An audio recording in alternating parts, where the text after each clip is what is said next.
Oh, and there we go. We are live. Wanted to start on time, but I think there's something really fun going on Zach and Ryan's phone over there. You'll have to share with the whole classroom, guys. Sorry, How's it going? had a very mind-blowing TikTok this year. Share that. Maybe I can get it into the stream so people can see it. Just text it to me, maybe. But wanted to welcome everyone to the stream. I'm Ryan Fring. We've got John Shoemaker. We're creative directors over at Backflip. And this is our Backflip happy hour with our friends at Karben4 again. We got Zach and Ryan Koga. Guys, thanks for joining us in this safer at home version. Ooh, good choice with my virtual. Hey, Yeah, man. Won't let me except do for Oh my gosh. ours came right off the bottling line. We didn't. They're bottling it as we speak. Mine came right out of the fridge. You know, that's where we like to keep them. Definitely one of my favorite. We did not plan this though. Just happened to choose the New England IPA, right? Radicats. And then for backup, just in case to see how long this goes, I got a little Huckleberry Seltzer. Oh yeah, So that's that's a good. good stuff. I got the black cherry, Oh yeah. but the can's actually empty, and then I refilled it with chocolate milk. Cool. So for those joining us, we're just Category. doing kind of a happy hour, just hanging out, talking. We've got a game to play, catch up with our good friends over at Karben4. So please do comment. We are on YouTube, Facebook, on our Facebook channel, and let's see. I have so many windows open. I got to do a picture of this. I have 3 screens with everything plugged in. So we are on YouTube, Facebook, Karben4, and our Facebook. So it looks like we've got 20-some users. So please do ask questions. Guys, anything you want to say before we jump into a game? Just get going with some silliness. I mean, I think the silliness will develop, but hello. May the best man win. I guess maybe to go on the theme from our last talk, still just a big thank you to everybody supporting us and all sorts of businesses. I mean, awesome support at the tap room and people buying our beer from the stores. So it's, we're hanging in there. Yeah, maybe we'll get into it a little bit. How's Safer from Home doing 6 weeks in? You know, we talked maybe 3 weeks ago, was it? 2 weeks ago? Yeah. Wait, longer than that even? Because it was before our and people buying our beer from the stores. So it's, we're hanging in there. Yeah, maybe we'll get into it a little bit. How's Safer from Home doing? Sorry, hang on.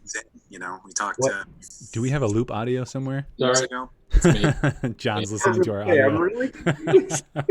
Guys, this is brand spanking new as well. Richard. Practicing the ventriloquism. Yeah, that was super great. That was kind of creepy. Yeah, I'll fire this up, but keep talking about that. How's that new stuff? At the time, you were just talking about doing these pop-ups with these restaurants, doing benefits for churches and these restaurants, and bringing everybody together in a safe way. What's been happening? It's been awesome. It's been hundreds of cars each night. I mean, the first night we did it, I think it was April 1st out in Wanakee. There were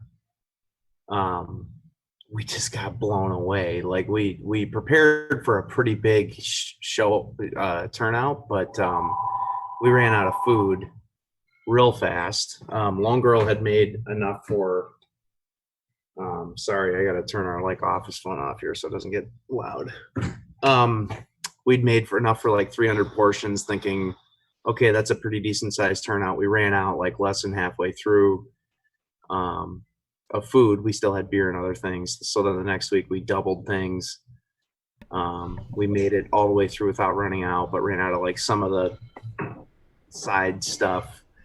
Then we started adding Maria Goretti on Thursdays, and that was a huge turnout. And now we're adding some stuff for the Village of the Forest. We're waiting to see if Immaculate Heart of Mary wants to do a fish fry. We're talking to Marcus Cinemas about trying to support. That's a call out real quick. I love that. Come on, Immaculate Heart. Come on, Shane. Father Father Chad over there. Let's do this. Let's take care of that 400 pounds of fish that we have. The gauntlet. Yeah, we showed up to the first one too before 6, and I was like, good, we're gonna get there. It's gonna be kind of mellow, and there was a huge long line, 2 different areas, and then we were in line for about 15 or 20 minutes, and then somebody came by like super apologetic. They're like, sorry, we're out of food, and we're like, well, that sucks that we can't eat, but that's awesome that it's going so well. So we were extremely happy that ended up happening. So Yeah, it's been great. We've been able to really support several restaurants, farmers, small producers, a florist, bakers, ourselves. I mean, this isn't pure charity. It's a huge lifeline for us too. We're selling a bunch of beer each night, donating some of the proceeds to the church, so we're sharing in that. But it's been really good for us to try to soften the blow of how much business we lost in the tap room and with kegs, out in the market. So it's something that we want to keep doing after this too. We want to just kind of keep doing these like sort of community focused events. It seems like people have enjoyed getting out. I mean, I don't know if everyone's going to want to sit in their cars and wait in line, in July, but maybe they will. Oh, sure. I mean, at this point, we'll take any excuse to get out of the house. Yeah. Here. So we'll keep talking, but let's get this game going. This is called Quiplash. We've been doing this a lot with family members, friends. We've been doing it at work just to connect with people, have fun, remember what it's like to be social without, while being safe. So this is Quiplash. It's one of the Jackbox games. You can actually join along on the stream. There's maybe a 10-second delay, so just be aware of that with the timing. But you will see the questions that come up. You can also answer, and we will see your answers. So let's keep this PG-13 for everyone at home. But let's just go ahead and jump in. You'll figure it out as we go. It'll be great. There's a 10-second delay for us. Not for us, for the people watching. Oh, okay. Yeah. Wouldn't that be terrible? Yeah, I was like, what? Cool. You guys got your browsers up with the game on it? I do, but there's no game. It just says sit back and relax. Cool. Or is that... I'm going to say everybody's in, and we'll see what happens. What should happen is it should start. I might actually have to refresh my browser. If you do have to refresh, you can just refresh, and the room code will already be there, and then you just hit play, and you're back in. Oh, mine did not. You try to refresh? I refreshed and the room code went away. Okay, let me see real quick. Remember they're brewers, guys. They're Yeah. That's what I mean. All right, hang on just a second. Let me You see how to do brew it. this. Yeah.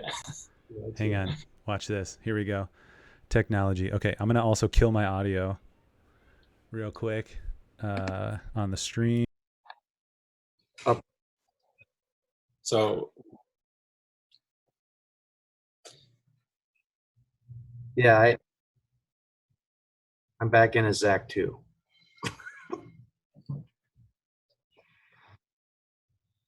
We'll see what happens. is it all the audio or just your audio on the stream? It was your audio. You're fine. This will be good.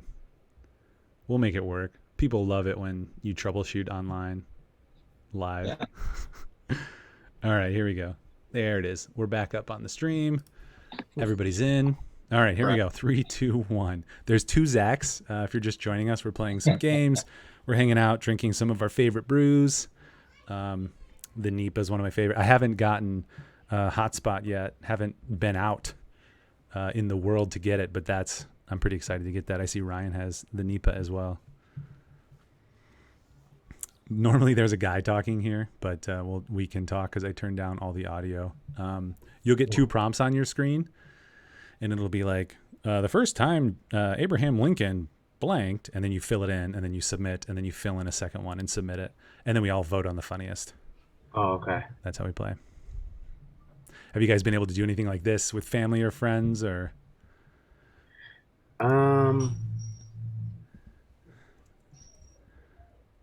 A little bit. I was doing house party with some neighbors. We're doing like, what's it called? Pictionary, where you're drawing pictures and trying to guess. And then some like Trivial Pursuit style thing on house party. That was a lot of fun. Yeah, is that built into the system, or do you have to play it like manually or something? It's built. I think it's built in. I just kind of joined, so I don't know if the organizer had to do anything, but it Uh-huh. was like they had preloaded games that it seemed like we were just kind of flying through. And then we did some like we did some. Um, oh wait, sorry, I'm trying to think. That's Thinking okay. and talking. Write and talk at the same time. No, it's all right. We did one of these with some friends of ours, and we couldn't get the audio going through either. But one of our friends, basically, he had like headphones on, and he was just giving us pretty much the play-by-play, which made it very entertaining because Nice. he was pretty much reading it right off. We did some bingo with our neighbors the other week. That was okay. I got kind of Bingo. bored. We are that old now.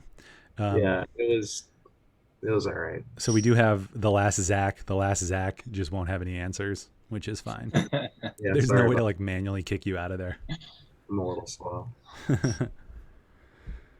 All right. The scariest challenge that was never done on Fear Factor. Eat poop. No answer. Oh, you were against yourself. That's not fair. I win. I think you did that on That's purpose. I win till you lose. But I think that was a challenge. What do you wish you could say to yourself as a high schooler? Stop it, just stop it, or don't eat the red pill. Now you can vote. And I believe you at home, if you join the audience by going to jackbox.tv, typing YBYL, you can join in and actually submit answers or something to us. You become an audience member, and I think you can do some voting. But what? Yeah, how long is there per question? Of voting, I don't know, like 30 seconds or something.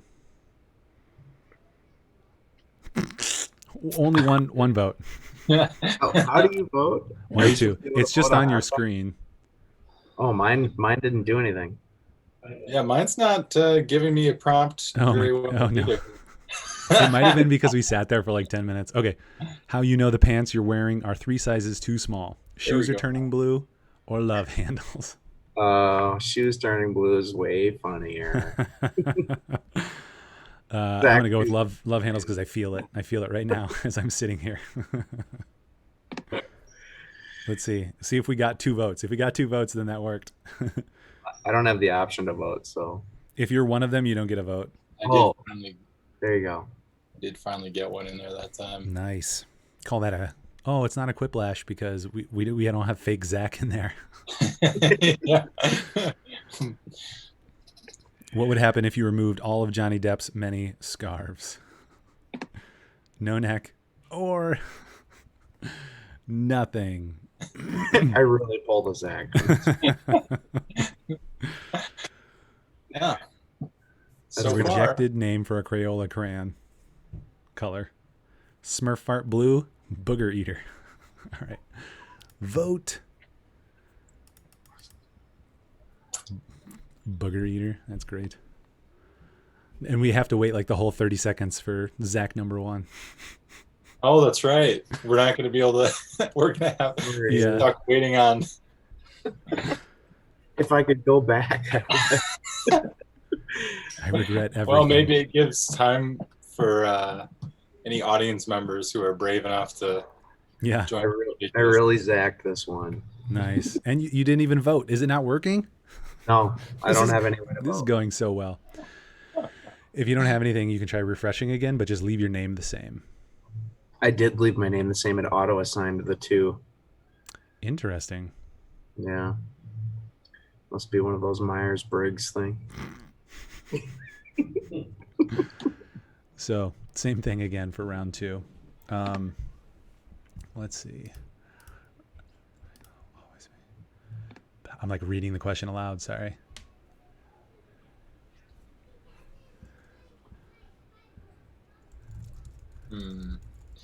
you gotta like somehow narrate what you're doing without saying what you're doing, so that the people who are watching have some entertainment. Yeah, we do have one audience member. What I'm doing is I'm just staring at my screen and it's doing nothing. Oh boy.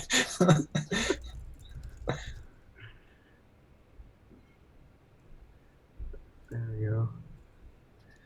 There, we got them in there. And we'll we just, pretend that we're meaning to do it. We're waiting to see if any audience members. There's two audience members. I think you can send us like nonsense answers or yeah. Well, I think they get to vote.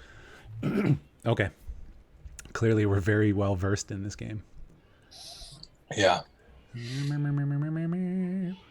Oh my gosh, the timer's running down and I don't know what to say. Ryan's just been so chill over there. How's it going over there, Ryan? Chill. He remuted his computer too. There's nothing happening here, so I'm probably gonna ruin this round as well. Oh no. Kept the mute on so there's not an echo.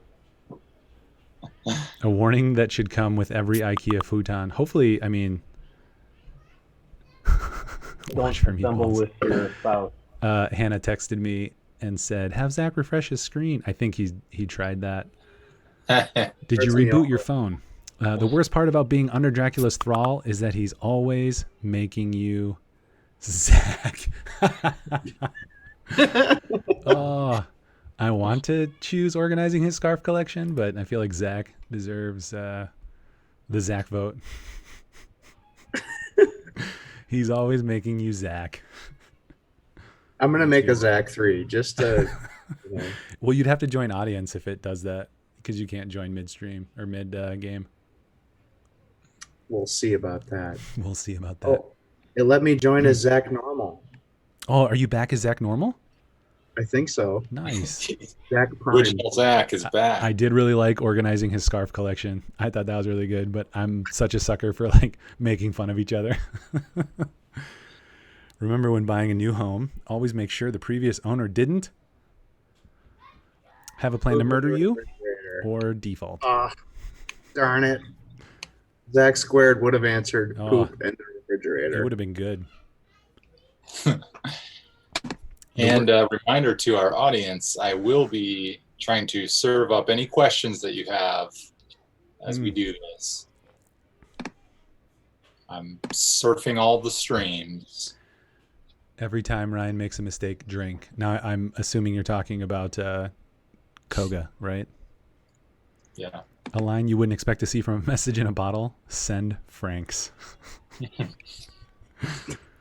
That's good. I like that. We just all got free points. Is this how you?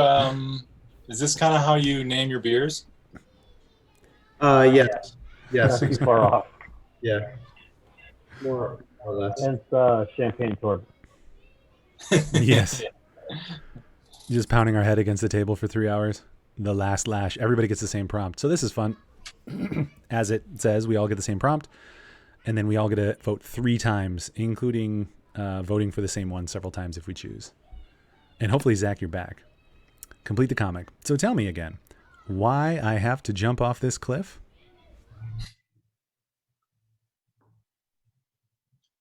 I'm in the audience now. This is going so well. Complete the comic. So tell me again why I have to jump off this cliff. Because I said so.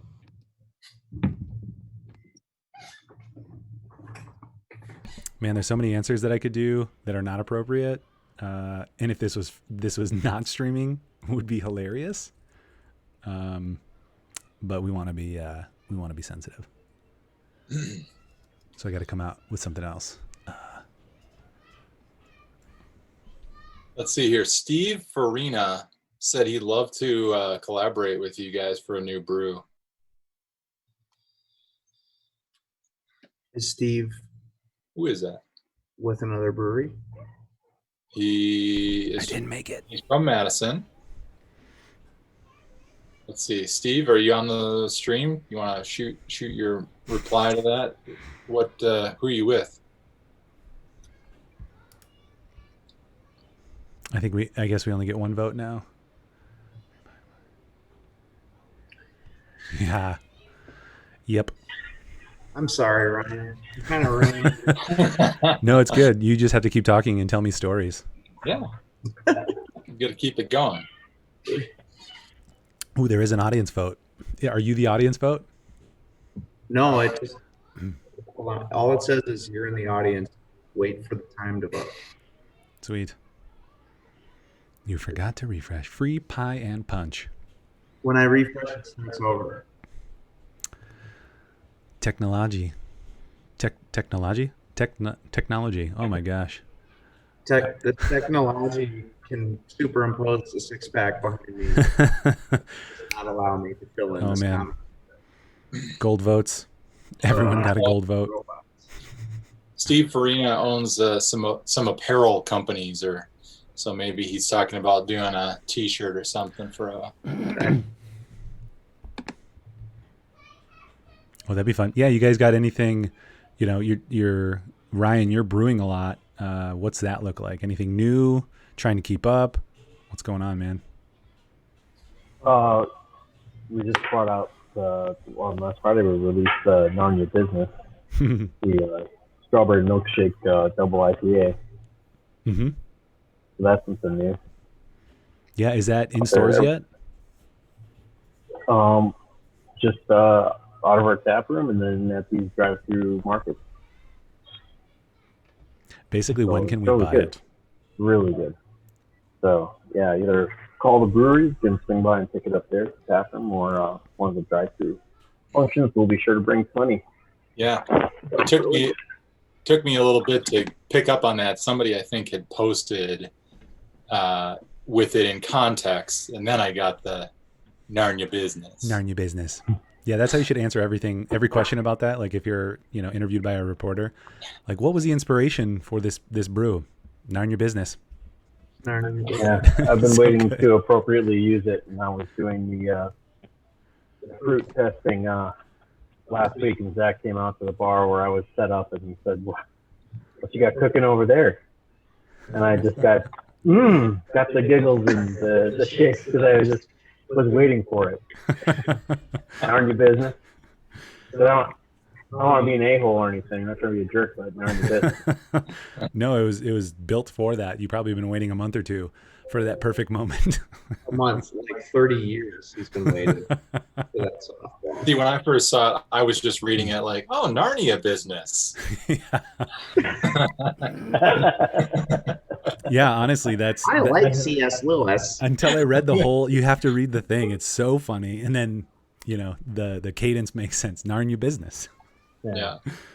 Oh, that's so this good. must be Aslan's Q2 report. Much better than it's expected. Looking down as expected with the coronavirus and all. Pick up today. So you said, I'm sorry, is it available to pick up today or soon? Any day. Yeah, it's live in the tap room.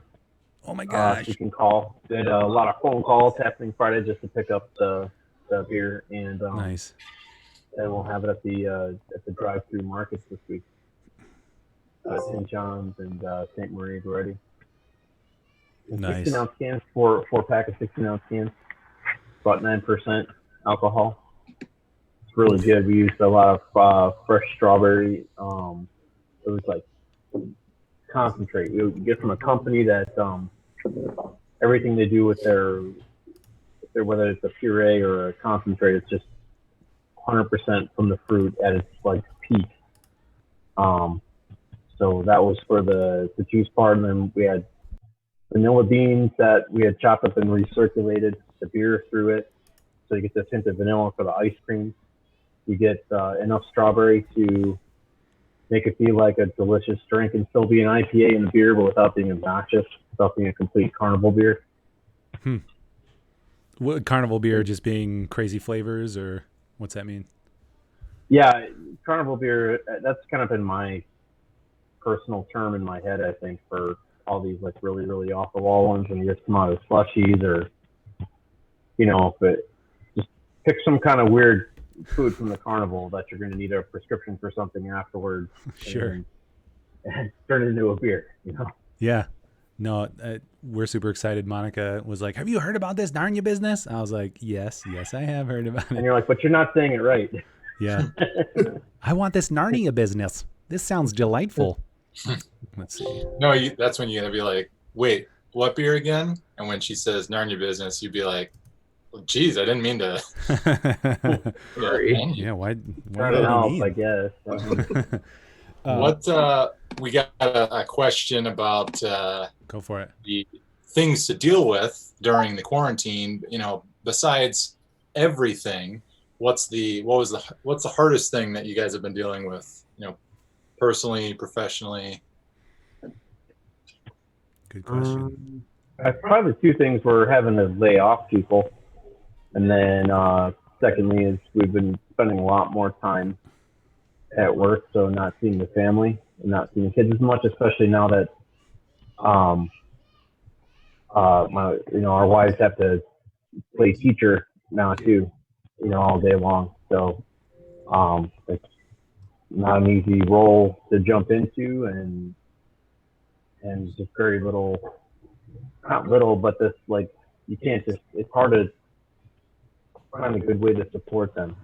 You're just trying to make sure that the paychecks are coming, and everyone else's family that's, depending upon us to figure it out, like you're trying to make sure to do good by all of the families, and inevitably, like, your family, misses out and has less resource to call upon. So just trying to find that balance of that path or whatever it is. I think those two things are probably the bigger challenges. Mm-hmm. Yeah. I mean, we're not afraid of, or it's not weird for us to be working, longer hours or be working hours. We've done it since day one, and before then even. Mm-hmm. That's not there. And I think the big thing is a lot of people just kind of look around like the world melted down, and they just want to have a victim mentality and throw their hands in the air and just roll over. And the reality is, it's just like the rules just changed. It's just rules changing. It's not. The world didn't melt down. The world's gone through worse crap than this. Societies have gone through way worse stuff than this. This is like a friggin' blip, So the rules change, so adapt and overcome. Mm-hmm. Yeah. Well, and to that point too, obviously it's compared to the Great Depression for many reasons, and like World War II and one, the things that happen to the economy, to people, death, things like that. But the reality is, for those of us who can do stuff, it looks a lot different than that, right? We can sit here and do this, very cool thing and share community with each other, with your customers, our fans, people watching, and still do really good things. We don't have to all become, bullet makers or et cetera, et cetera. I mean, obviously, you guys talked about last time converting over to creating some hand sanitizer and doing things like that. And we're trying to reach out and help those in unique ways as well. But, we're not going to war against other people. We're going to war as a global community against a friggin' virus. So, it's difficult. Bad things have happened. Bad things will continue to happen. But we got to use this opportunity in a good way. And I don't mean that like, don't let, whatever that quote is, don't let any disaster go without taking advantage of. That's like a terrible paraphrase of it. But, essentially, like, if you're not, go ahead. Don't let a crisis go to waste. Right. And, if we're not doing something good to help, we're not building up our community and doing what we should do. So I love talking with you guys because you guys are doing such awesome things and certainly encourage me to want to do more. So thanks for sharing that. I just said to somebody today, I'm like, no matter what you're going through, you could also have explosive diarrhea on top of it. It could be whatever worse. you're doing and you want to complain, you can be like, well, at least I'm not like having to deal with explosive diarrhea and That's true. Maybe some of us are. Yeah, if that was the number one part of coronavirus, that would be terrible. Yeah. So Zach, what's going on with you? I don't know. I mean, back on the line that I would add, going through the sort of aggressive layoff like week one. What we don't know what's coming next. We need to make quick, swift corrections here because, like Ryan said, the world is not actually melting. A lot of things are continuing to happen. The world is still turning. So it was more about right sizing the company as fast as possible. So just getting through that really quickly was very painful for us, for a lot of people. Ultimately, we can't really make it small enough to like sustain indefinitely, at least not like in this first phase. I think one of the hardest things, and sort of like in my role here, what's challenging me personally is how do you plan for an unknown timeline? If I'm trying to help think strategically for what we should do next and how do we survive, it's like I don't know what the timeline is. So I get the rules. It's kind of in this like perverse way, almost fun to be challenged at this level. I mean, that's a weird way to say it, but I know I'm feeling that. Like I like game time more than practice. So it's like, here we go. It's fun to have this kind of focus and air cover to just make decisions that we have to make. But the struggle now, like week 6 or whatever it is what's the horizon? What do we plan for? We're sort of past planning for next week. Initially it was like, we just need to survive this month or this week. Then it was like, all right, we need to survive 2 months. I think we've got a plan to be able to do that. And we got our PPP loan funding that gives us some stability, to get through a month or two. So it's like, all right, we have 2 months of theoretical stability here. Now what? Do we get back to planning for the infinite horizon, or do we need to plan for month 3 because we're going to be, kind of in trouble in July, call it, when that sort of aid expires. I mean, it expires in June, but that's been really, I was gonna. it's like, Oh, go ahead. No, you go ahead. Just trying to evaluate what to do. Now that we're past just bare minimum survival, at what level do we move forward? Like you asked, what are we doing for new beers? Well, that's a great question. Like our distributors, the way their world has been upheaved, is that they don't want a whole bunch of new SKUs because they're scrambling to survive and service accounts and change their businesses too. So we can't just start throwing seasonal beers in our statewide network. So as we bring them out, we'll bring them out through the tap room. To be honest, that's kind of a better way to do it for us anyway, because seasonals are generally a loss leader, except for they don't really lead growth. The way we were spinning them so fast that we were just almost doing them as this like frivolous exercise while our core beer was always carrying us. So, what do we do about seasonals is kind of like one of those questions. We have a lot of fun ideas we were teeing up for this year, Narnia Business being one of them. But what we do next and like kind of at what pace is something we're trying to figure out, because it's, do we get back to making beers for the market at large, or do we really focus on these like smaller batch things that we just put out through the tap room and throughout our like pop-up tap room events, drive-through events? Right now, I think we want to focus on through the tap room to go and through the pop-ups, and then just kind of see what people want, in June and July. What are people going to go back to? I don't know. Are they going to go back to some of these higher price seasonal beers in the bottle shops? How are they going to go back to the bars and restaurants? Like, are they tentative still like throughout the summer, or do they just sort of jump back in?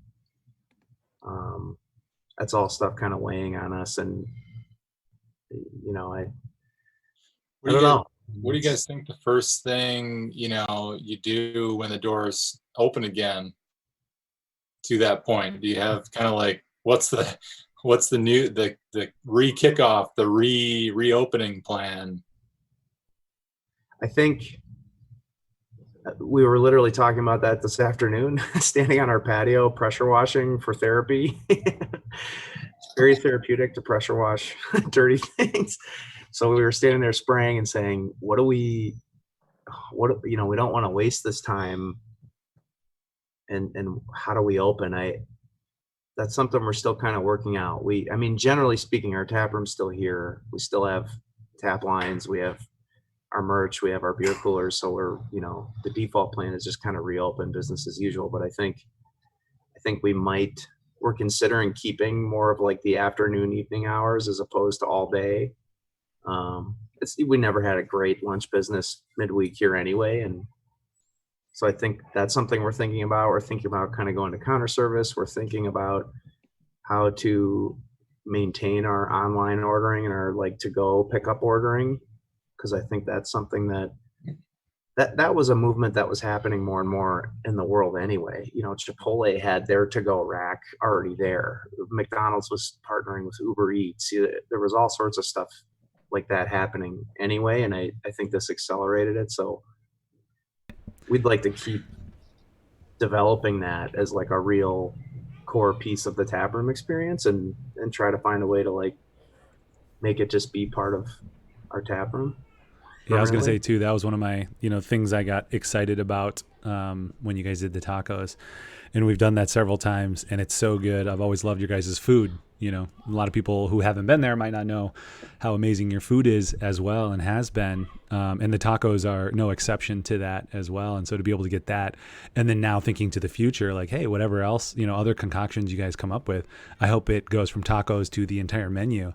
And then like I could just swing home from work and we have 6 kids. So coordinating can sometimes be difficult, but swinging by and just, pulling right up and then Joanna coming out with a big bag, of food for me, like is the coolest thing ever. So, I love that. And I think that's a very positive thing that's happened.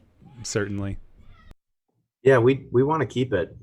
I don't know how far we go physically with what we change, but we definitely want to keep it. And we have a new POS system that we're going to go live with in the tap room starting on Friday, just like a clean month. And it has an online ordering function and an app, so you can, if you sign up to be kind of like a rewards loyalty type member, that app also has online ordering built into it. So you can order from the full menu and pay and just, go pick it up. And we have to just kind of check with you quickly, check your ID, to be compliant with that part of serving alcohol. But that's something that we're gonna keep evolving with. I don't know. There's a lot of questions. What are people gonna really want? Because we're in the service business. We have to give people what they want, and right now they want things to go, and they want these drive-through tap rooms are like a consolidated way to support a bunch of businesses, and everyone's real sensitive to that and wants to do that. So, that's been a real big hit, and we want to give them as much of that as we can. And then we'll kind of see what happens next. And real quick for anyone who's just joining us, this is our happy hour with Ryan and John from Karben4 from Backflip, and Zach and Ryan from Karben4. Do you guys mind just showing what you got there? And anybody in the comment section, please do drink along. We've got several Nipas. And some of the seltzers. And now I have children invading my space. Stephen Miles requests that Narnia business would be a permanent staple on the tap list. So, ooh, right. You got a friend. And we got a K4 tacos are fantastic. What's that? And we got a K4 tacos are fantastic, and they are. There's several different kinds. There's like the barbacoa. There's the and I'm gonna ruin these so you guys can correct me. Buffalo cauliflower. Oh my gosh, so good. There's like a chicken and corn one. Those are the 3 that it's like that chicken with street corn and an adobo. What is it? Adobo crema, and then Korean barbecue, pork, The chorizo migas is like a real ninja of the menu. That's like I don't know if we've gotten that one yet. Oh yeah, you need to get the chorizo. Yeah, I don't think we have. Have you ever had migas before? Migas? Yeah, I hadn't had them before.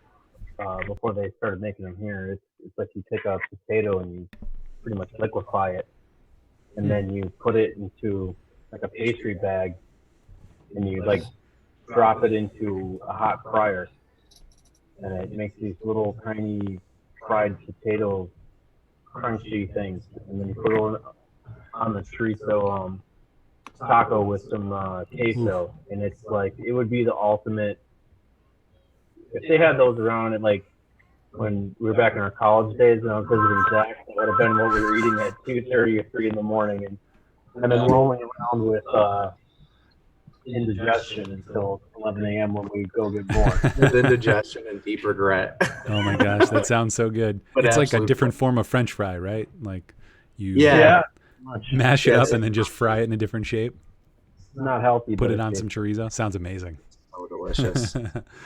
So Meg, Matt, like where the French fry, you're dealing with fried carbs, but at least there's a soft center that has not been penetrated by the oil. It's just soft starch. It's just like a little more pure. Starch droplets, but that's why they're so good.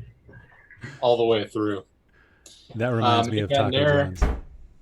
Meg Matnair, who's joining us with a strawberry lemonade. Mm-hmm.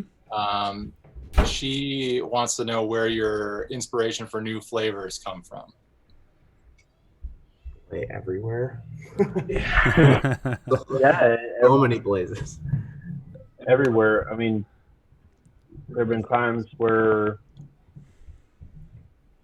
I don't know. It's kind of like I'm not sitting here like I'm some kind of special artist, but it's kind of like if you were finding inspiration to write a story or draw a picture. You know, I've been on the beach in Michigan at my in-laws with my kids, and I find myself all of a sudden thinking, you know, I want to capture this moment or whatever.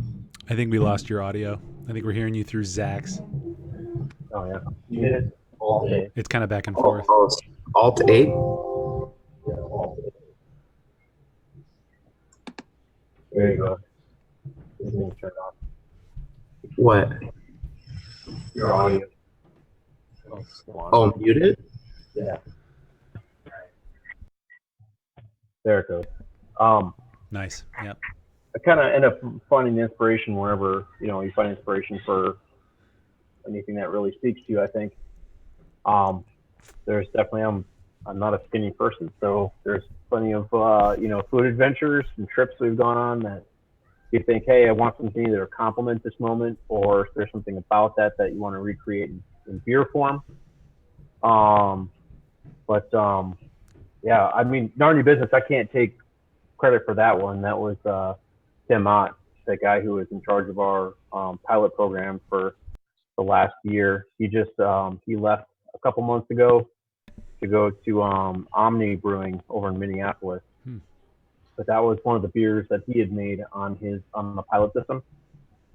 So we had scheduled it to be on the big system before he had left and such, but then he had left, and then I had to, you know, redo just one or two things to adapt it to the big system. So like something like that like his name, that was his name and his recipe and idea. So that's the credit goes to him, but kind of the same place there where there's jokes or something that kind of hits you, but I don't know,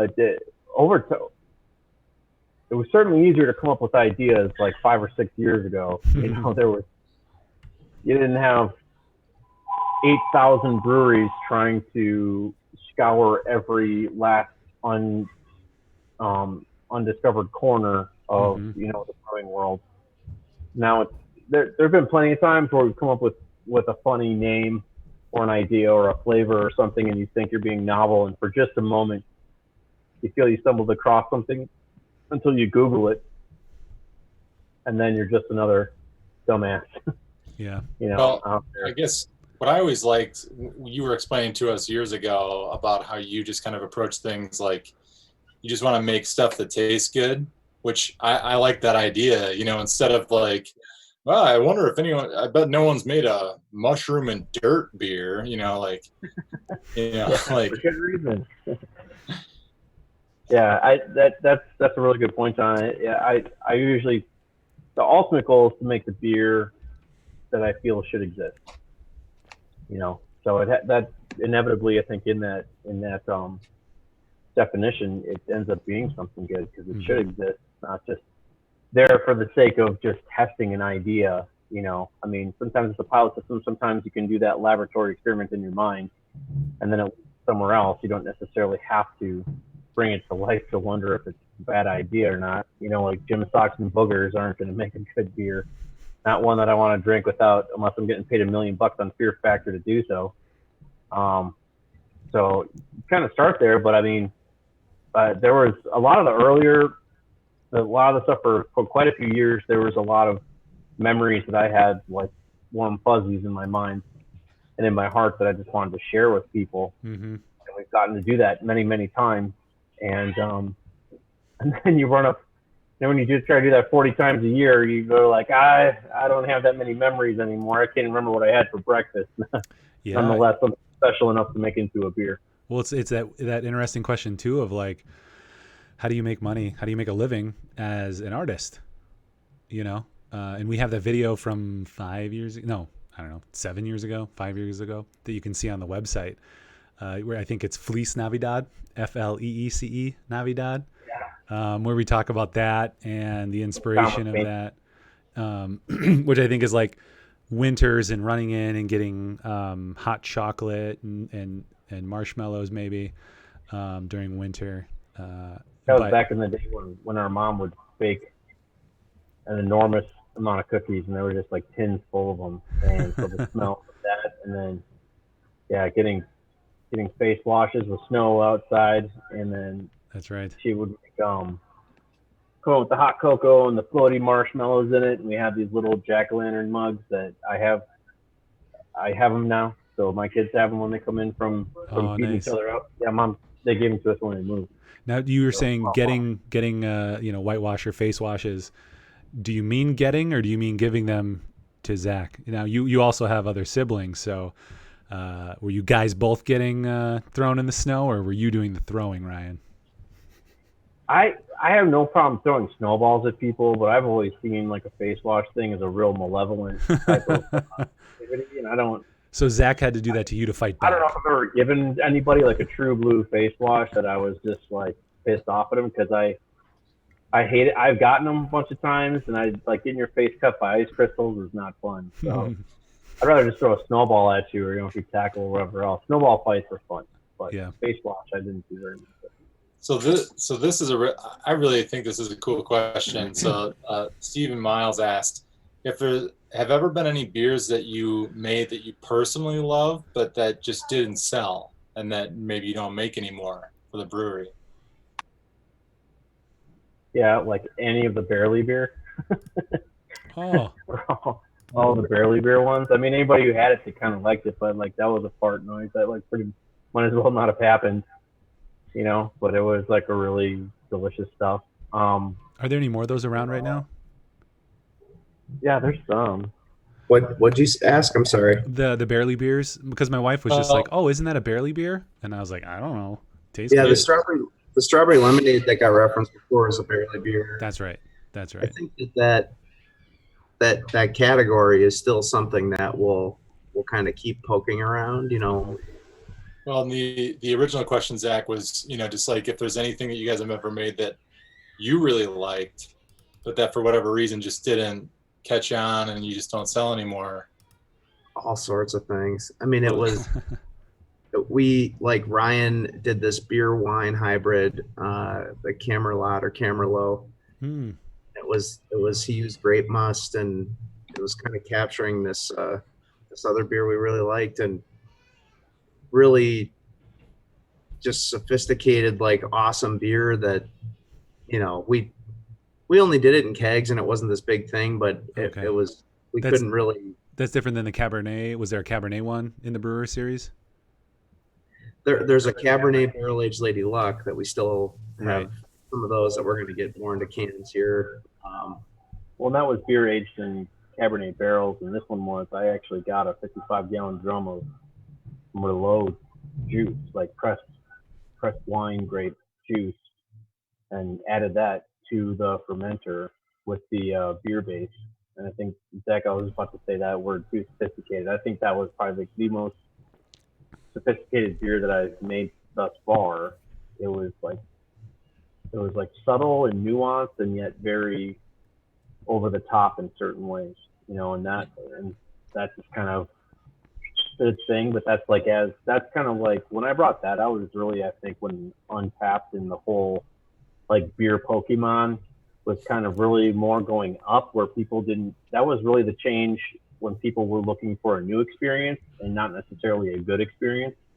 They just wanted what was new, and I think they missed out on really getting to know things that were really well done, and not just by us. I mean, there was a lot of places, but that did that. I mean, like Dragon Flute never really took off like how I thought it might, or Tokyo, and those are things that we still love, and other people like they've sold, but there's various reasons for that. I still think that like Idiot Farm as a double IPA just doesn't. If I'm gonna put on like my cry for me, little mini violin moment here, I would probably say that beer gets less than half the respect it deserves. It's just like in terms of a double IPA, I think it's spot on. I think it's dead center. I mean, and the people, there is a following for Idiot Farm, and we do it every year, but we kind of have to be, well, not. I guess the past 2 years it's been about the same size. It's not a seasonal that grows. It like just seems to have a little niche, but that thing is dead center for a double IPA, and it rocks, and it just doesn't nothing. We've never been like this big star power brewery. I mean, the label on Fantasy Factory was a big launching point. It's still something that makes a lot of people smile and carries that brand. I mean, the liquid's really good underneath it, and we developed that before the label, but beyond that, we've never really gotten any of the other things to like really crush it, beyond just kind of like an initial launch. And tons of them, just dozens and dozens of them, were like, man, this is like my favorite thing we've done lately. Radicats is one of those that we're like, gosh, Radicats is an awesome beer, and that beer is building, so we'll see how far it goes. The seltzers, to be honest, are something that we are really loving personally the past 2 years. And we're very happy. Yeah, I'm gonna get out of the way of this. I'm just gonna move out of the way here for a minute. The seltzer, not rehearsed yet. On everything. Fresh. Where'd that graphic come from? Yeah, the seltzers, we're really, really happy that those are taking off, because it's the most alcoholic beverage I've ever seen Ryan drink or bring home. Not, he doesn't bring a ton of beer home to drink at home. Like usually the beer stuff's just kind of at work, and that's one that he's bringing home a lot. I'm bringing home a lot. I know I'm having fun mixing it with gin and vodka. Yes, we've done a lot of that. One of our R&D projects is a hard kombucha. So we've been dabbling, mixing it with those types of drinks. Let me know when you need testers. Don't give me the placebo. Just give me the straight up alcoholic kombucha. I'm ready. I've been training for a long time for this. I've been destroying my stomach biome to get ready for hard kombucha. To rebuild it with all that good probiotics. You have good reason to. Yeah. It's a weird, I don't know how to describe it. All sorts of beers come out, and we're just like, oh man, and we get so excited. And unfortunately, we've gotten a little bit jaded in the past couple of years, where we've learned to not really have any expectations at all for things, while simultaneously trying to still make them as awesome as they can be. But just, like them for our own, just like them because we know we did a good job, and then just not have much for expectations, and whatever happens. It's like trying to make the perfect Etch-a-Sketch. Like, it's so impressive that you could do a Da Vinci painting on an Etch-a-Sketch, but at the very end of it, you're just gonna. Sure. And then it's just like never, and you're caring while it happens. But then you kind of find a very, maybe like a Zen type of thing where you're doing things for their own sake. Like you Right. want the business to thrive and survive, and it's not the recognition that I maybe crave. Like not recognition for being the head of a brewing team that's making it. It's more about like really having an idea that you really believe in, or a story that you think is very powerful for yourself, and you want to tell that story to other people, and you're trying to get more than just 5 seconds of their attention, but it's a long story that you really want. And you're like, if you pay attention to the story, it'll maybe change your life, or help your day or whatever. But it's just like there's never enough time for it, so you just start doing things because they're what like you gotta do things because that they're the right thing to do, or Right. you're trying to do your best for the sake of doing your best, Well, and to some extent, regardless this of what is, the outcome's going to be. yeah, this is kind of what we were talking about earlier. Like we're kind of like mercenary artists in that, in the beginning, we could spend a lot of time and be like, this is my one thing. Everyone love my one thing. It is my baby. And now we're in a different place where you create something and you put everything you can into it. And then you kind of have to move on to the next thing. And it's interesting too, because you see somebody just sneak behind me. Yeah. All the children, remember? So many children. They're reading my old Spider-Man comics, so that's fun. But you put out into the world, and then you see what resonates, and that's been a little bit of a hard lesson for me too, because I'm like, no, I like this thing over here that no one has seen, and it's my best and favorite work, and no one has seen it, and people who have seen it are like, what? I don't get it. As opposed to this other thing, which is super popular and people love, and I'm like, so you have to kind of take that, and in order to do this as work or to be successful in that way, you could certainly just continue being an artist and have, people pay you in a different way, but to have a successful business, you have to follow what people are responding to. And for me, I think that helps me be a better artist in that I try something and I'm like, oh, wow, that really resonates. Let's explore that more. And I can try to push something that I want. And if it's not resonating, I can pivot, and it's not personal, and like it doesn't make me less of an artist or anything. I just think it makes me stronger and me better in that regard. I don't know if any of that resonates with you, but I feel like we're kind of in a similar place where we do artistry in what we do, but we have to support people, and we have to have some level of financial success as a business in order to continue doing this art. So it's always that push and pull between art and business and staying ahead of that.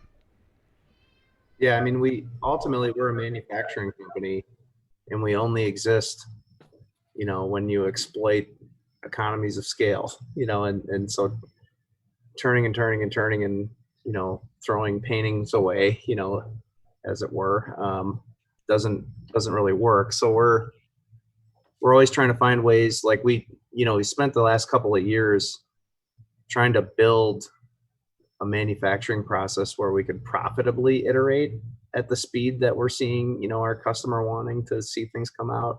But I think the catch is that we definitely have to sell more of it straight through the tap room. So we've been doing more of that pilot stuff into really small batch cans through the tap room, just to help at least cover the cost, to play at that small of a scale, as opposed to like losing money on a seasonal that goes statewide. But you might only get, I don't know, 500 to 1,000 cases in a seasonal beer across the state, to have it be kind of an exclusive, smaller seasonal, but there's no economics there. Like you can't just do that over and over. And we've spent a couple of years playing with that, but it's like, gosh, that's not the way that you can keep making new art projects forever. So I think we're going to be, we'll keep like expressing the new thing, but have to be through the tap room. And we're hoping that even through like these offsite events that we can get more of that stuff out to more people. So it allows us to help like just finance being able to play and try new things. And then also looking for categories that are that are like have some more volume to make up for it. Like the seltzer thing. I know it seemed, everybody's jumping into seltzer and White Claw took over the world. So it might seem like it's soulless, but we don't think so. I mean, we spent a good part of last year trying to get that right and get the fermentation profile to create the natural flavors we wanted and then work with all sorts of flavor shops to find the flavors that we really liked. And, Ryan really put as much or more work into making sure that the seltzers taste the way they do and present the way they do, as any beer, maybe even more than some beers, because he's more comfortable with the beer making process versus seltzer. And so it's not soulless. Like it doesn't, and I think a lot of brewers are kind of judgmental about it, where we're like, no way, it's delicious. It's something that a lot of people want and they enjoy, and we enjoy it. And so why the hell not? And then let's find ways to, have that be a launching point into other categories. Cause like Ryan alluded to, the carnival beers, we've tried to resist, making beers for pure novelty. Even though that is something that a lot of people want. So broadening our horizons into the seltzer and kombucha and other things we're playing with internally has helped give us some outlets to not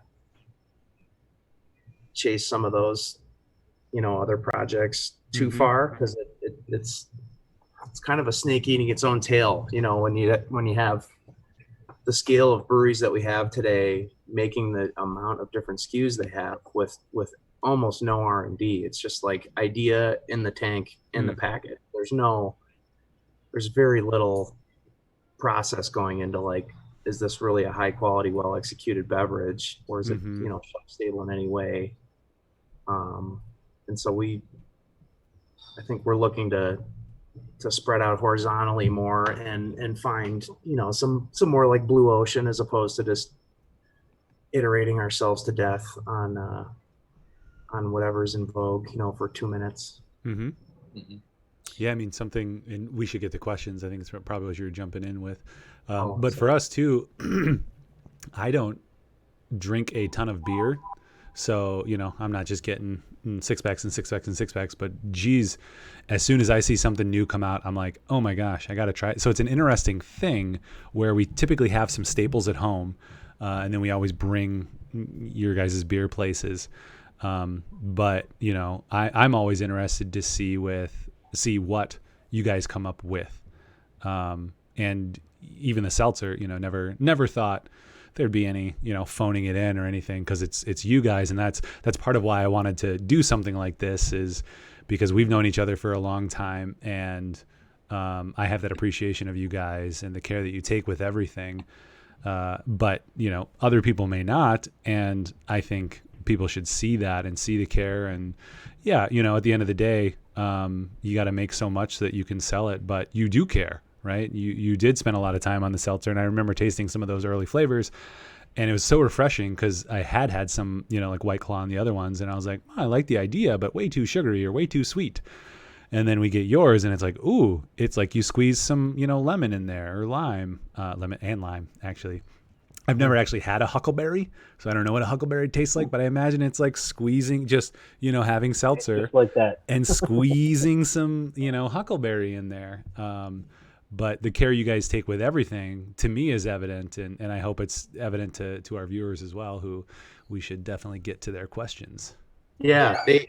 While John maybe looks at a question, I mean, just to hit that point, to kind of put in a little bit of this, a lot of beer idea thing.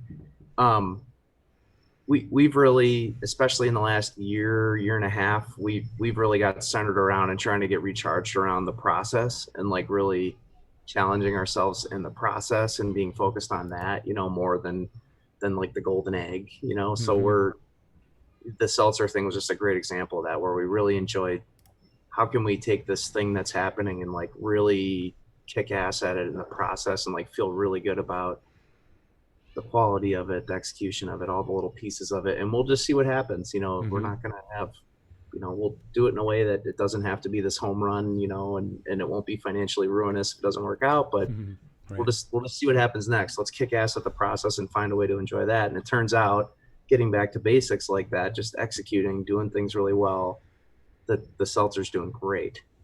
It's really, it's been a strong first couple of months getting it out there. Yeah. Awesome. Well, we've got some more K4 taco love, so that's good. The question is about, so we've like all heard about the different dairy farms and stuff that have had to dump, and different places unfortunately have had to dump stuff. And there's some articles around, there's some like microbreweries that have had to like dump their aging beer. You guys heard anything about that? Is that anything you're dealing with, or is that not a thing? I haven't heard of that. I don't see why you would have to, because you're aging the beer. Like it might, if it's ready to go, you can always shut it down by like kegging it, so I don't think that you could blame that on the pandemic, I guess would be my thought.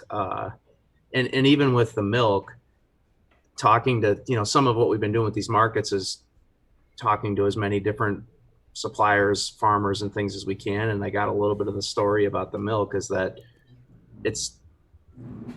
what's kind of weird, and I don't know all the details, so I might just sound like an idiot to anyone who really knows the dairy industry in Wisconsin, but my understanding is that the liquid milk in Wisconsin largely comes from California, and all the milk made within Wisconsin goes into cheese. And whatever their distribution system is for a lot of these dairy farms, they're just over leveraged in one customer that makes cheese for restaurants. And so that's why they're dumping. It's not necessarily that there's there's more milk being drank.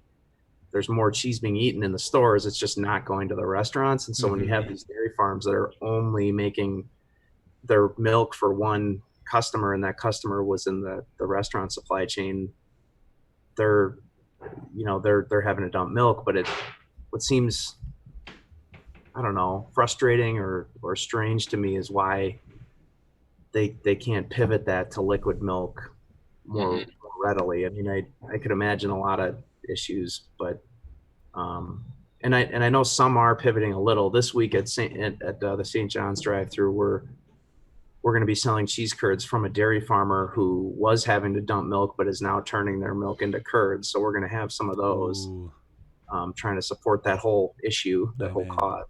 But I think looking at the article, it looks like those smaller breweries that are brew houses that don't necessarily distribute widely to grocery stores.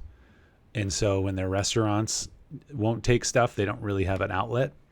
Because I have read too with like the meat not going to restaurants, while they're just actually changing their packaging and distribution and getting it to stores. So there might be, this Friday, a little bit less meat, but pretty soon we're going to have more meat than we need because they have those supply chains. But I think in this case, it's, what is it?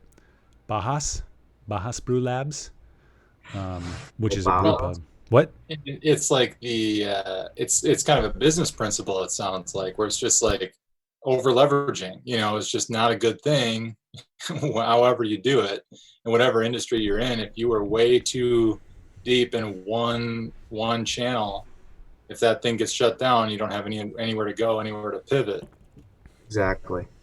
It's not really an ultimate supply demand thing. It's more micro to your business, just make it, being too over leveraged on one customer. And it's the reason why I think Ryan and I have fought this whole issue well, is that we had, we'd really put a lot of focus in getting our package out across the state and worked with a lot of chains to be in as many stores as possible. And so when the kegs got shut off, it really, really hurt, but we were balanced enough across package, kegs, and tap room that we were able to stretch a little bit, and at least have some time to make some decisions, as opposed to just going to absolute zero overnight. Right. And you guys are just crafty guys. So, even coming up with, hey, we want to support other organizations, let's bring them together, let's do this. Because I know too, and thank you for the correction, Reed, Bauhaus, it's pronounced Bauhaus. Thank you. Yeah, Bauhaus in like the Minneapolis area. I just, yes, before Minnesota, moved. Yeah. Yes. One of our brewers Bauhaus. is like runs the brew team there. So one of our old brewers. Call them up. Be like, what are you dumping that for? Send it our way. We'll put it at these events, these pop-ups. Let's We'll have to ask collab. young Chris what he's doing over there. We had That's a guy awesome. like fresh out of college that Ryan kind of taught him the basics and took him from nothing to brewing, and then he jumped around a couple of breweries, and now my understanding is he kind of runs the brewing operations at POS. Great guy. Oh, that's great. Yeah. Cool. So we'll be reaching out to Bauhaus. Sorry, I know how to say it. Bauhaus to help out. We've had a couple of folks, not to cut you off there, just the same point though. It just kind of reiterates the whole thing about, the rules changing, and we've had a couple places now that we've taken their kegs in, thrown it, pushed it into our bright tanks, and then canned it for them. Because there were more brew pubs and they needed to go sales instead of pint sales inside. So we said, well, all right, well, we got a canner and we'll figure out how to, tag it on the end of a run or the beginning of a run, and we'll put it in different form for you. So it was just like talking with folks who were flexible enough in their own thinking to just be like, yeah, okay, cool, rules changed. Let me just pivot here, pivot there, make a little change here and there. I had one of my good friends, we were talking, and he seemed to be kind of stuck for a moment there where he's way over leveraged as just foot traffic, and like a brew pub doesn't really package at all, and he was kind of feeling the walls closing in. And in our discussion, I was just telling him the thing about like, hey man, the rules has changed. Like, you fought too hard and worked too damn hard for too long. You just roll over, like find a new way. You're not out of the fight, so just innovate, learn something new about yourself. Yeah, well, and that's what we're finding with ourselves in this, and it's unfortunate that it takes something like a pandemic or epidemic and really hard things to happening before we really try new things and try to innovate. But again, not in a bad way, but we'll take it and we'll do what we can. So we are you got to remember that opportunity only exists in the unknown. That's the only place you find opportunity, is in the unknown. Mm-hmm. And it's just like when you're like deep in a really hard workout or something too, you don't get to answer the question or even ask the question of yourself, like, what am I really made out of, until you get to that point where you're pushing so hard you feel like either I'm going to black out or I'm going to quit. And then like you got to get to that, you have to push that hard to get to the moment to even ask yourself the question, to be able to even answer it. So like that's that moment of unknown that you can't even explore until you've done it. Sometimes That's where the opportunity exists. I'm sorry, John. Sometimes I feel like that when I'm eating dinner. I was gonna say. How far can I go? Should I cut it off?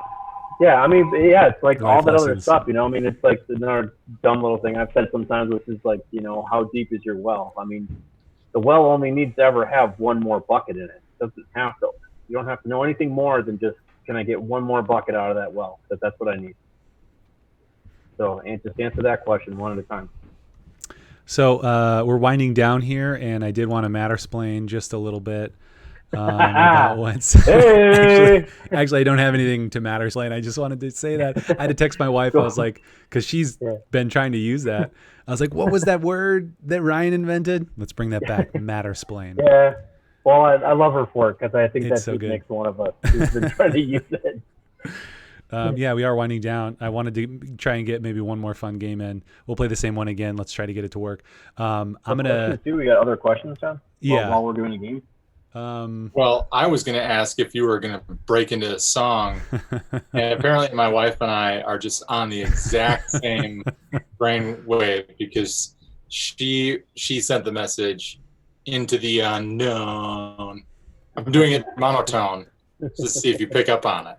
Into the unknown. There it is. Oh man. Oh. All right, so sound that makes me slam my finger in a car door. So that note. Wait, where'd that come from? It's so beautiful.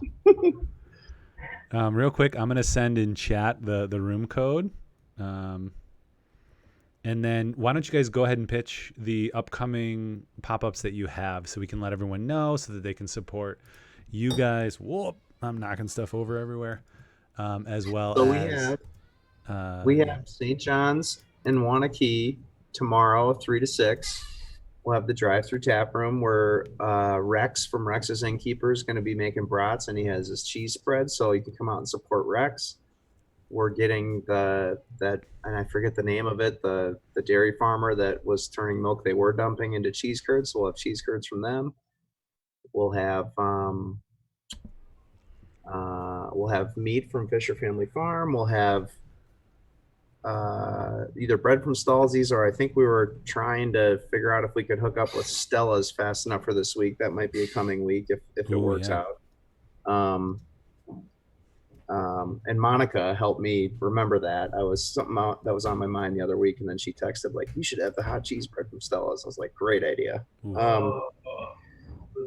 I'm trying to remember some beer from Lone Girl again.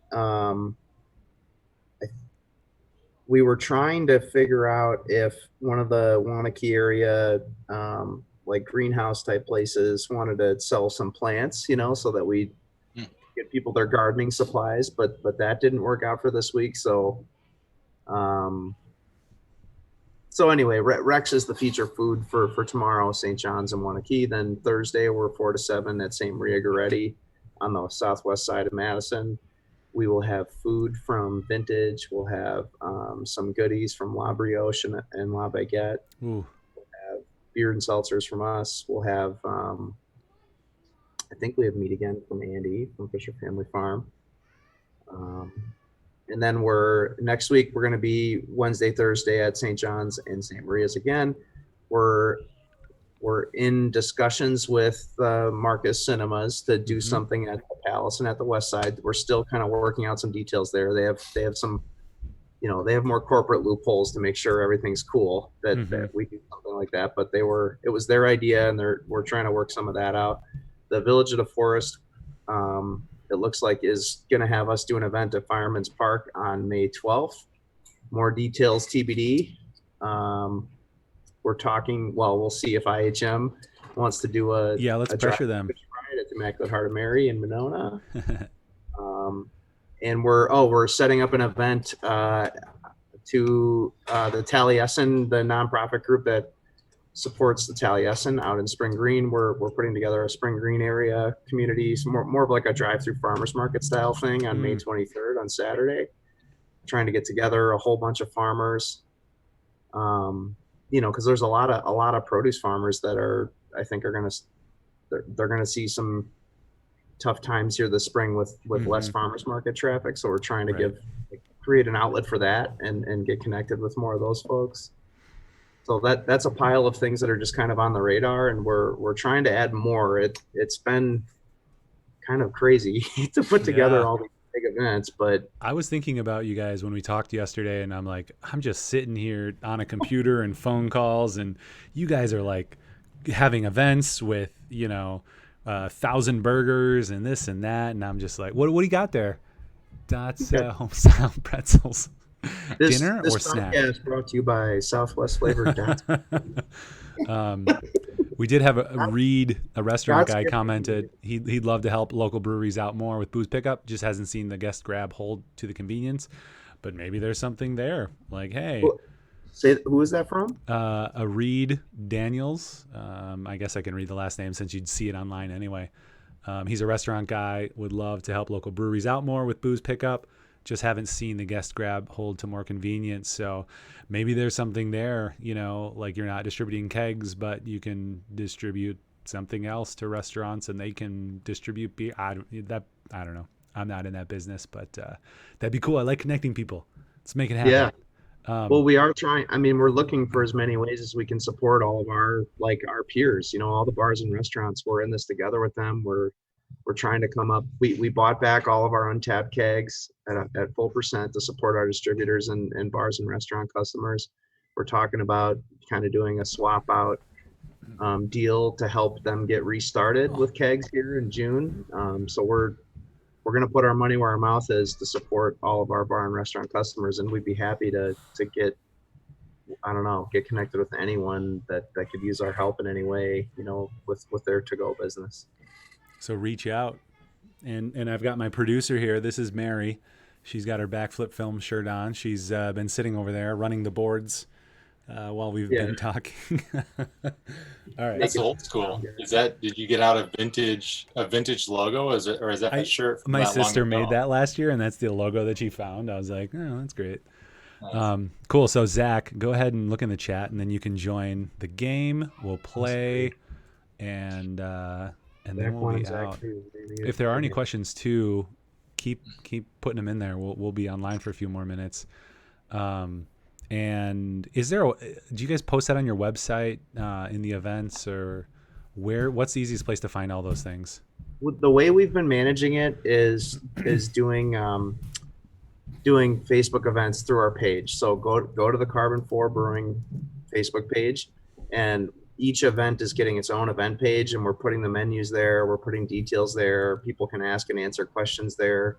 We're co-hosting with, whoever we're working with, we make them co-host. So that event page for each night is the center of gravity for sure. And be sure to pay attention to which date you have, because there's, we've done 4 or 5 St. John's events. There's going to be 4 or 5 more. Right. So make sure you're looking at the right date, which is part of it. That's not perfect, but cool. So check Facebook. If you're on Facebook, check over here.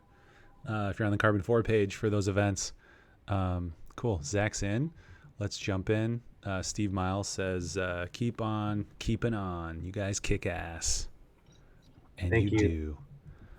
Let's see. Let's share screen. All right. I think this will work this time. I have high hopes. It's going to be good. Did it work yet? What's happening? I keep. Ooh, he's got music down. Here. I don't know what just happened. Oh my gosh, you on the internet. I hope you survived that. I have my laptop. My laptop is playing the game, and then my other computer is streaming everything, my edit computer.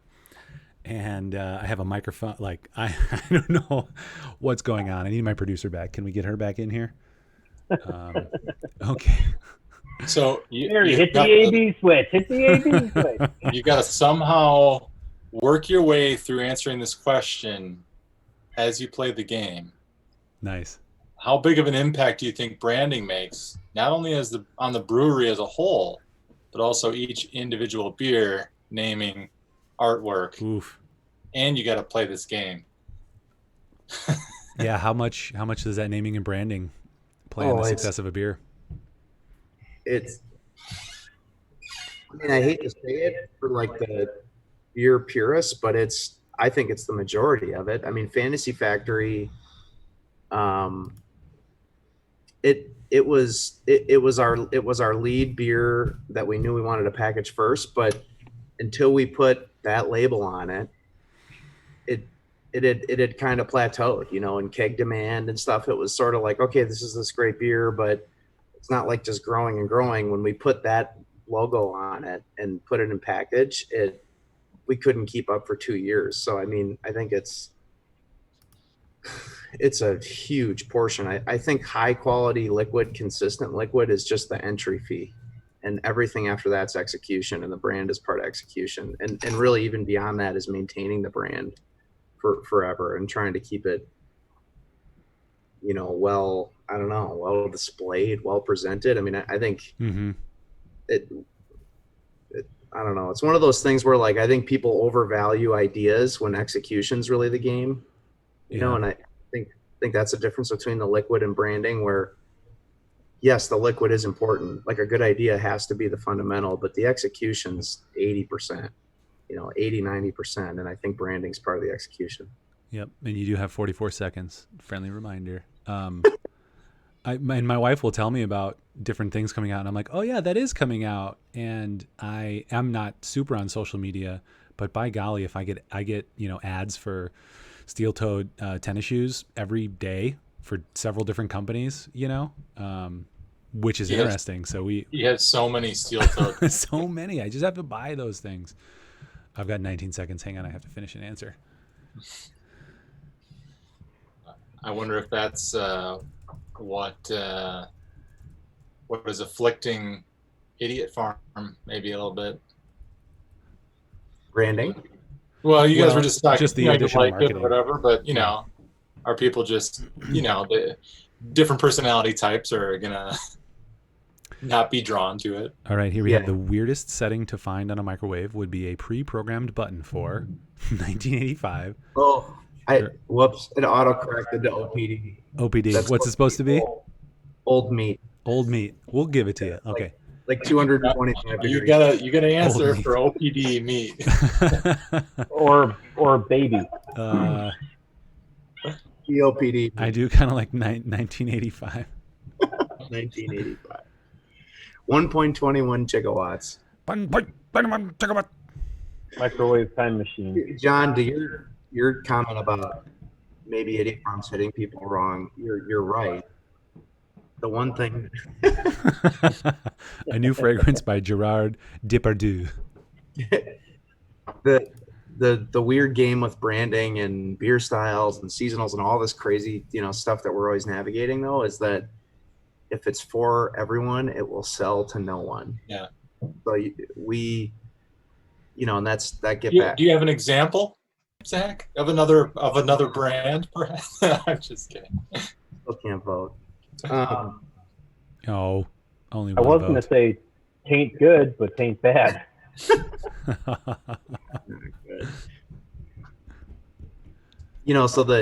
like all of our the thing that we've tried to live by is if we giggle or think whatever, it then that's just got to be good enough because if we try to over pander with the brand or overthink it, it's gonna ruin itself.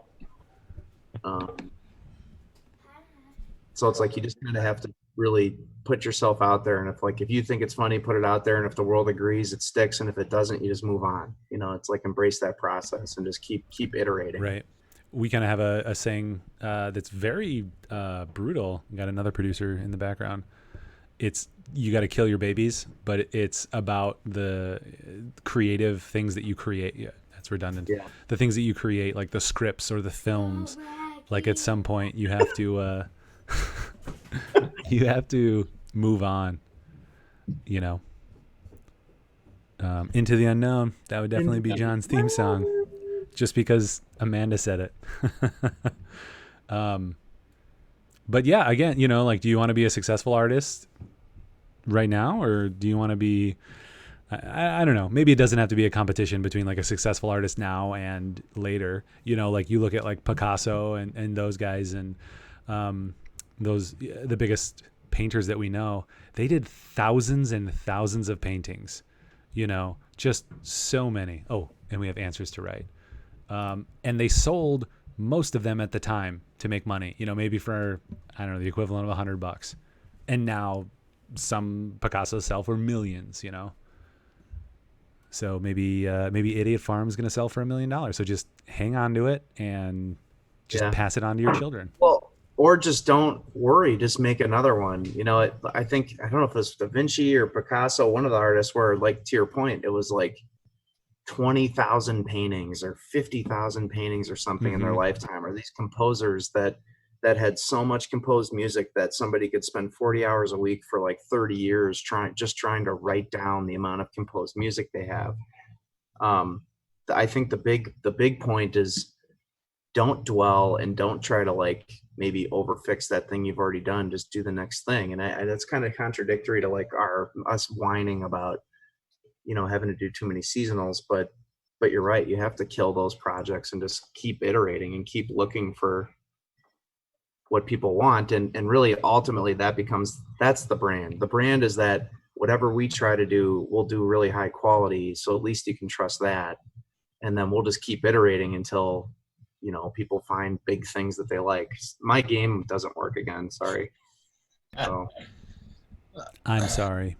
I get through the first round and then there's no voting and there's no redo. Like it says 2, but it just doesn't. It's all part of it. People at home are loving it. You just give your answer in vocal. Something you don't want to hear from skydiving instructor strapped to your back. You don't have to be successful right away. Or, now which string was it? The first one is like fail fast. Yeah. Well, that's interesting. I mean, that concept of fail fast, right? Yeah. You know, how do you fail fast when you have, thousands of dollars on the line or tens of thousands of dollars on the line, right? Because to some extent, that's kind of what we're doing. Yep. The trick, the other thing we've learned is that fail fast is very different than fail always. You can't. Not a great motto. People, I think a lot of people bastardize that phrase and think it's like just a cover to fail always. And they're like, fail fast, fail fast. It's like, why? So you can have air cover to be an idiot, or to make bad decisions? No, Sure. the fail fast means correct. It doesn't mean fail. It means correct. Like, Sure. I that's, Let's see. yeah, recognize and correct. It's a self-awareness. It's a removing your bias. What has happened? Are Oh, we I think my computer might have We broke the internet. screwed up. We You broke got it. system. My one computer died. Hang on, I'll fix it. Don't worry, I've got it. I have 2. It just got so pissed. There we go. I also realized it's getting really dark out my window. I was using natural lighting. There we go. Now Using we're back. the glow from our Oh, filter. thanks, internet. Be fresh. Let's see. Okay. Sorry, internet. We'll get this finished up. Yeah, fail fast does not fail always. That's a really important point. I think that's the way most people use it. It's more of an air cover thing than a real strategy. We've certainly experienced that here. I think you guys need to Discussions of, fast or whatever. It's like, no, but you're failing always. Right. Which is very different.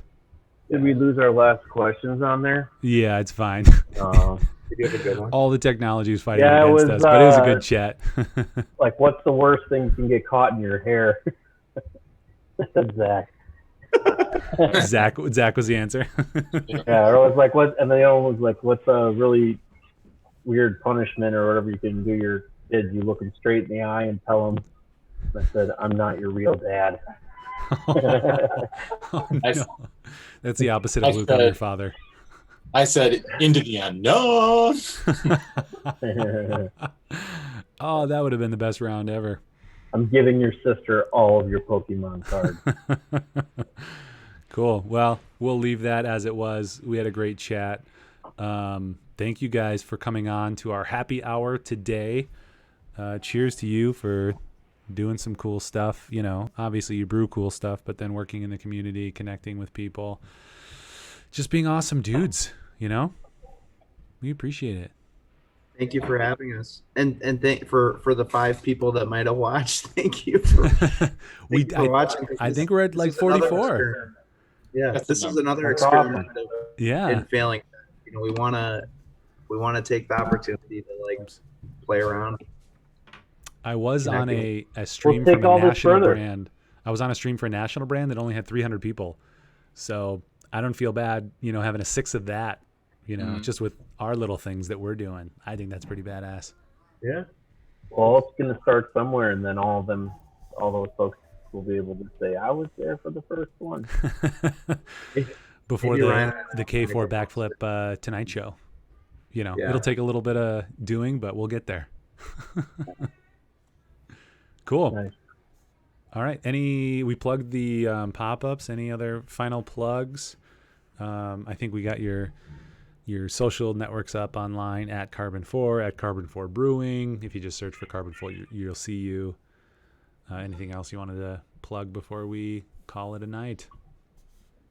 Oh, we'll just, we'll keep earning the support. We're grateful for it, and we promise to keep earning it.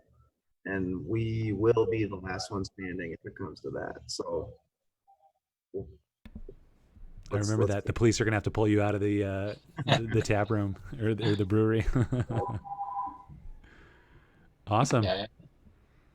Cool. Thanks, guys. Thank you. Let's do this again. Yeah. Absolutely. Thank you, guys. Cheers. Peace, love. Thanks. All right. Cheers. Peace, love, and good brews. Clink.